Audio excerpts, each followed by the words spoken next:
Dear class, welcome to the next lecture of solid state physics 1। आज का हमारा topic बहुत ज़्यादा इंटरेस्टिंग है। आज हमने करना है inelastic scattering of photons by phonons. अब क्या है जनाब, हमें पता है कि हमारा जो क्रिस्टल है उसके अंदर लेटेस्ट वाइब्रेशन होती हैं और उससे फोनॉन्स प्रोड्यूस होते हैं। ठीक है, ये बात क्लियर हो गई आपको। और अब अगर उसी लेटस में लेट्स कंसीडर करते हैं कि हमारे पास एक क्रिस्टल है ऑफ रिफ्रैक्टिव इंडेक्स म्यू, उसका रिफ्रैक्टिव इंडेक्स म्यू है।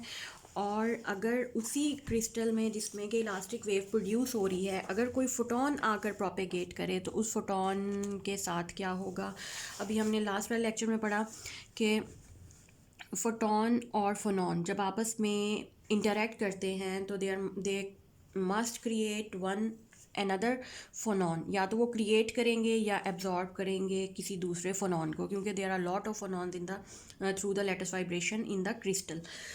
तो अब ये आज की सिचुएशन आपको उम्मीद करती हूँ कि समझ आ गई होगी कि हम ये जानना चाह रहे हैं कि जब भी इन इलास्टिक स्कैटरिंग होती है फोटॉन्स की फोनॉन्स के साथ तो क्या होता है। यूजुअली हमने देखा कि कोई ना कोई फोनॉन या तो क्रिएट होता है या एब्जॉर्ब होता है।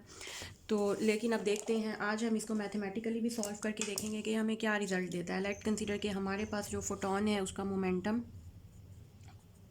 ये जैसा कि फोटॉन का मोमेंटम होता है वो इस तरह से है। अच्छा, अब ये इसमें आप देखिए कि सिर्फ आप पहले मैग्नीट्यूड कंसीडर कर लीजिए। ये आ गया, ये स्मॉल के है, ठीक है, और ये वेव वेक्टर है।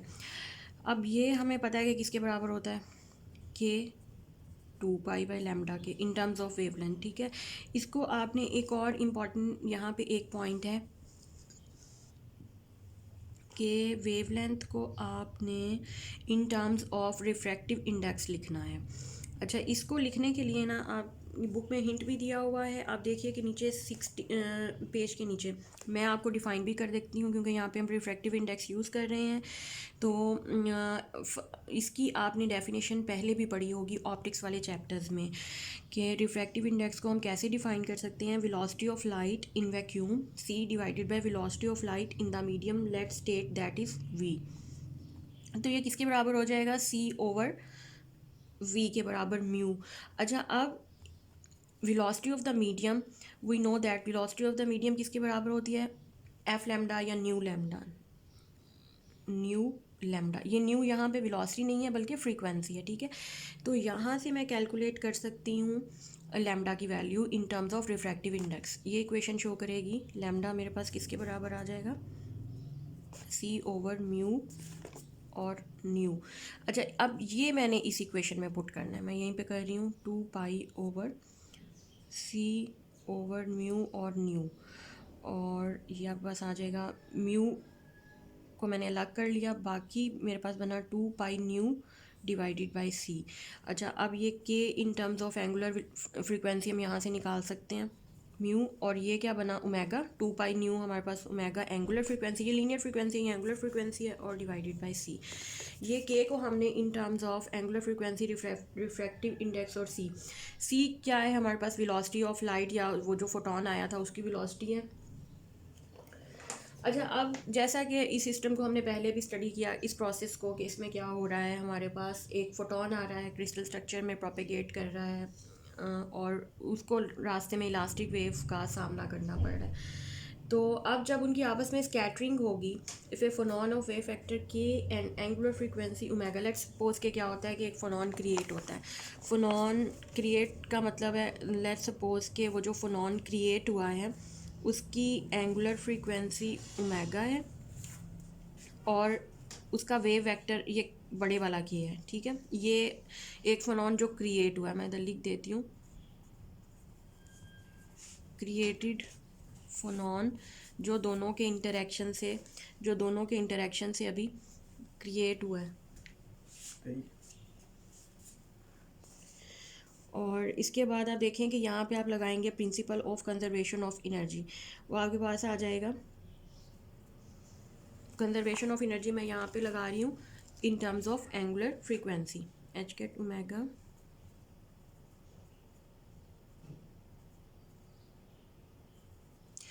ये देखें, ये मैंने यहाँ देखें, ये आपके पास आ गया एनर्जी ऑफ इंसिडेंट फोटोन। इसके ये कहाँ कहाँ गई, इससे ये हो गया एनर्जी ऑफ स्कैटर्ड फोटोन, और ये एनर्जी ऑफ द क्रिएटेड फोनॉन। ठीक है, ये इसके बराबर आ गया। और इसी तरह से हम एक इक्वेशन लिखते हैं कंजर्वेशन ऑफ मोमेंटम की।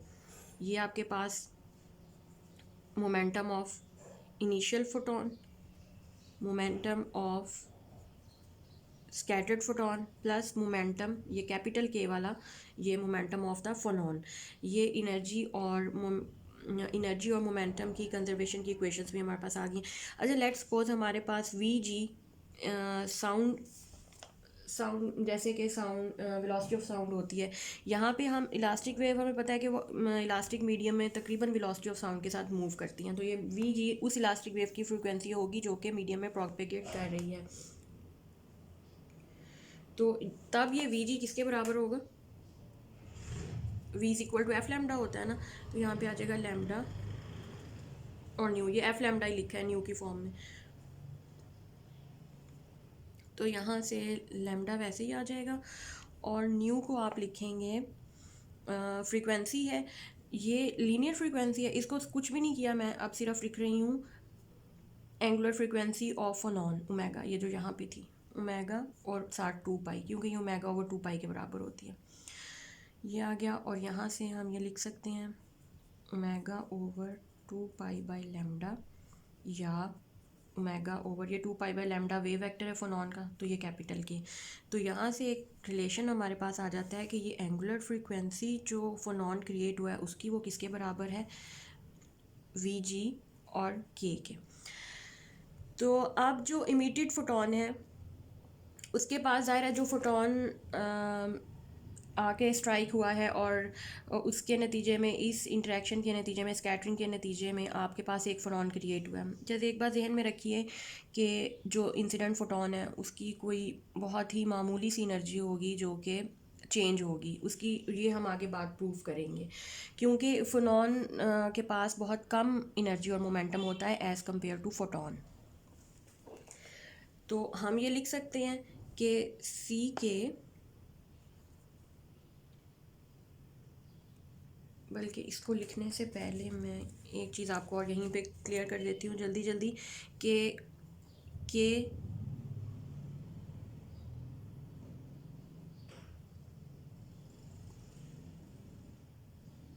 अप्रॉक्सीमेटली के बराबर है।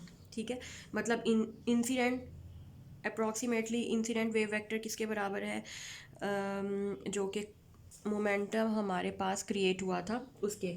तो ये इसके बराबर है। तो अगर मैं यूं लूँ सी के, क्योंकि फोटोन सी वेलोसिटी के साथ मूव करता है, और इस तरफ ये फोनॉन है, फोनॉन किस वेलोसिटी के साथ मूव करता है,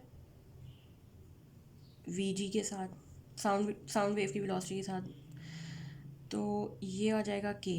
तो इस सी की वैल्यू क्योंकि बहुत बड़ी होती है as compare to V G, as C is very very greater than V G, ये वेलोसिटी ऑफ साउंड है, ये वेलोसिटी ऑफ लाइट है, क्योंकि सी बहुत बड़ा होता है तो तब ये इनका प्रोडक्ट इस प्रोडक्ट से बहुत बड़ा हो जाएगा। तो यहाँ पे हम एक चीज़ लिख सकते हैं, ये बहुत इंपॉर्टेंट पॉइंट है, इसको आपने ध्यान से देखना है कि एक तरफ हमारे पास फोटोन है और दूसरी तरफ जो क्रिएटेड वन है वो फोनॉन है। तो अब हम ये लिख सकते हैं सी के is very very greater than we जी और के। क्लियर, क्योंकि इस तरफ फोटोन है आपके पास और इस तरफ फोनॉन है। तो अगर हम ये लिख सकते हैं तो इसका मतलब है, अब हम ये लिख सकते हैं सी हमारे पास है न्यू लैम्डा, के है 2 पाई बाई लैम्डा, और दूसरी तरफ वी जी के था और वो इसके बराबर है। ठीक है, ये यहाँ से मैंने लिख लिया। तो ये लैम्डा से lambda cancel, 2 pi nu is very very greater than angular frequency of photon. ये हमें क्या बताती है कि फ़ोटोन की एंगुलर फ्रीक्वेंसी, तो ज़ाहिर हमें पता भी है कि फ़ोटोन की एंगुलर फ्रीक्वेंसी बहुत ज़्यादा बड़ी होगी एज़ कम्पेयर टू फोनॉन। ठीक है, ये चीज़ हमने, या हम इसको लिख सकते हैं omega is very very greater than, मतलब कि फोटॉन की फ्रीक्वेंसी फोनॉन की फ्रीक्वेंसी से बहुत बड़ी होगी। अच्छा, अगर ये बात ट्रू है, अब हमें, अगर ये बात ट्रू है, इसको जहन में रखते हुए हम एक चीज़ लिख सकते हैं कि omega frequency of photon, incident photon approximately equal to omega prime frequency of scattered photon। Clear? क्योंकि फ्रीक्वेंसी ओमेगा तो बहुत मामूली है ना। आप देखें कि ये तकरीबन आपस में बराबर हैं। ओमेगा की वैल्यू बहुत स्मॉल है इन दोनों की वैल्यू से कंपेयर करें अगर हम, तो ओमेगा बहुत स्मॉल है। तो अगर ये बहुत स्मॉल क्वांटिटी है तो इसका मतलब है ओमेगा और ओमेगा प्राइम आपस में बराबर हैं। अगर ये बराबर हैं, इंसिडेंट फोटॉन की फ्रीक्वेंसी स्कैटर फोटॉन की फ्रीक्वेंसी, तो इसी तरह से हम ये भी लिख सकते हैं इंसिडेंट फोटॉन का मोमेंटम तकरीबन बराबर है स्कैटर्ड फोटॉन के मोमेंटम से, क्योंकि फोनॉन जो क्रिएट हुआ है उसकी एनर्जी और मोमेंटम बहुत लेस है एज़ कम्पेयर टू फोटॉन जो फोनॉन क्रिएट हुआ। तो हम ये सेफली ये चीज़ें हम लिख सकते हैं। अब हमारे पास सिर्फ हमने इसको वेव डायग्राम पे शो करना है कि ये तकरीबन हमारी सारी बातें क्लियर हो गई हैं। मोमेंटम ऑफ, अब हमने एक डायग्राम लेट सपोज इसकी बनाते हैं इस तरह से। इसको हमने शो करना है मोमेंटम बैलेंस डायग्राम पे। लेट सपोज कि इंसिडेंट फोटॉन है इस तरह से, और ये किसी एंगल फाई के बाद ये आपके पास आया स्कैटर्ड फोटॉन। असल में तो ये मोमेंटम बैलेंस डायग्राम है, मतलब ये वेक्टोरिकल रिप्रेजेंटेशन है, रिप्रेजेंटेशन है इन वेव वेक्टर्स की, मोमेंटम वेव वेक्टर्स की। ठीक है, ये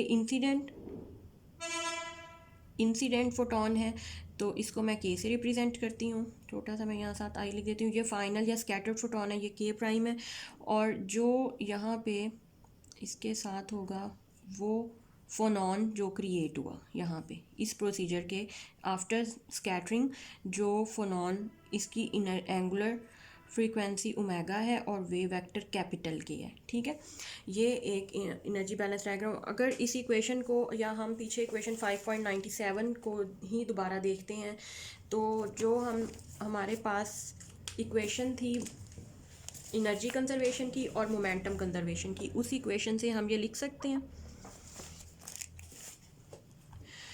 एनर्जी कंजर्वेशन और मोमेंटम कंजर्वेशन से ही, मोमेंटम कंजर्वेशन से तो हमने ये बैलेंस करके फिगर बनाई है, ये इंसिडेंट फाइनल और ये उसका रिज़ल्ट। अब हम इसी फिगर को कंसीडर करते हैं, और इसके साथ साथ law of conservation of momentum, पीछे हमने मोमेंटम को बैलेंस किया था किस तरह से के इंसिडेंट, और ये किसके बराबर है, के प्राइम स्कैटर्ड के, और प्लस वो के जो ये लिखा हुआ है इस फोनॉन का के मोमेंटम। ठीक है, इस यहाँ से अब हम ये, क्योंकि हमें फोनॉन का मोमेंटम फाइंड करना है, फोनॉन के मोमेंटम को, इस वाले के को मैं बाहर ले आती हूँ। ठीक है, ये कैपिटल के है, अंदर मेरे पास आ जाएगा के माइनस के प्राइम। अब दोनों का मैं स्क्वायर लेती हूँ, ये स्क्वायर और ये स्क्वायर, क्योंकि वेक्टर्स के साथ डायरेक्शंस प्लस नेगेटिव में आ सकती हैं, तो इसलिए मैं मॉड वैल्यू ले रही हूँ, सिर्फ मैं मैग्नीट्यूड कंसीडर करूँगी। इसको मैं ओपन करूँगी अगर, तो ये आ जाएगा के स्क्वायर, ये आप लिख सकते हैं के मॉड का स्क्वायर प्लस के माइनस 2 के, इनकी भी मॉड वैल्यूज़ कॉस फाई, ये -2 के डॉट के, इस तरह से आएगा। तो ये फिर यहाँ पे हम इसको ओपन कर लेंगे, कॉस फाई की फॉर्म में आ जाएगा। और इसको फिर उसके बाद हम लिख सकते हैं के स्क्वायर प्लस के प्राइम स्क्वायर -2 के प्राइम कॉस फाई। ठीक है, और यहाँ से अब ऊपर भी हमने क्योंकि प्रूफ किया है कि ये जो क्वांटिटी है फोनॉन के मोमेंटम की as compare to these photon momentum ये बहुत स्मॉल है, तो K approximately equal to K prime है। अगर ये बराबर हैं तो हम इनको लेट सपोज कि अब के को भी मैं के प्राइम को भी के ही लिखती हूँ, तो ये आ जाएगा 2k², ये भी के स्क्वायर, सॉरी के प्राइम नहीं आना, 2k² आ जाएगा, और माइनस ये भी 2k² हो जाएगा, और साथ ही cos फाई, और यहाँ से अगर मैं 2 कॉमन ले लिया, और बल्कि k² भी कॉमन, 1 माइनस cos फाई, इसको मैं मज़ीद सिंप्लीफाई करती हूँ, 2k² और 2 हाफ एंगल आइडेंटिटी में साइन में कन्वर्ट हो गया, और इसको मज़ीद किया तो ये, क्योंकि इस तरफ भी k² है, इसको अब आपने क्या ले लेना है, दोनों तरफ से अंडर रूट ले लेना है। अगर दोनों तरफ से लेंगे तो ये 2k साइन 5/2, तो ये वो उस फोनॉन का मोमेंटम है जो क्रिएट हुआ है, ठीक है, ये उसकी वैल्यू है। इसकी वैल्यू हमने फाइंड कर ली। अब इसमें आप मुख्तलिफ सब्स्टिट्यूशन जो करना चाहते हैं कर दें। दोनों तरफ एक तो आप मल्टीप्लाई करें vg से, velocity of elastic wave vg के, क्योंकि फोनॉन की वेलोसिटी भी यही होगी ना, दोनों तरफ किया 2vg के साइन 5/2, और उसके बाद अब ये आप कर सकते हैं 2vg, अच्छा के की वैल्यू हमने ऊपर फाइंड की हुई थी म्यू रिफ्रैक्टिव इंडेक्स की फॉर्म में, म्यू ओमेगा ओवर सी साइन 5/2, और यहाँ से अब आप मज़ीद इसको सॉल्व करके तो वैल्यू कैलकुलेट, अच्छा ये वीजे के ये किसके बराबर हो गया, ये फ़ोनॉन के ये फ़ोनॉन की फ्रीक्वेंसी के बराबर हो गया, और यहाँ पे फ़ोनॉन का हमने मोमेंटम जो कि क्रिएट हुआ है वो फाइंड किया, और ये फ़ोनॉन की फ्रीक्वेंसी ये आ जाएगी 2vg म्यू ओमेगा ओवर सी और साइन 5/2, और ये हमारे पास क्रिएटेड फोटोन की मोमेंटम और फ्रीक्वेंसी दोनों चीज़ें फाइंड हो गई हैं, and that's all for the moment.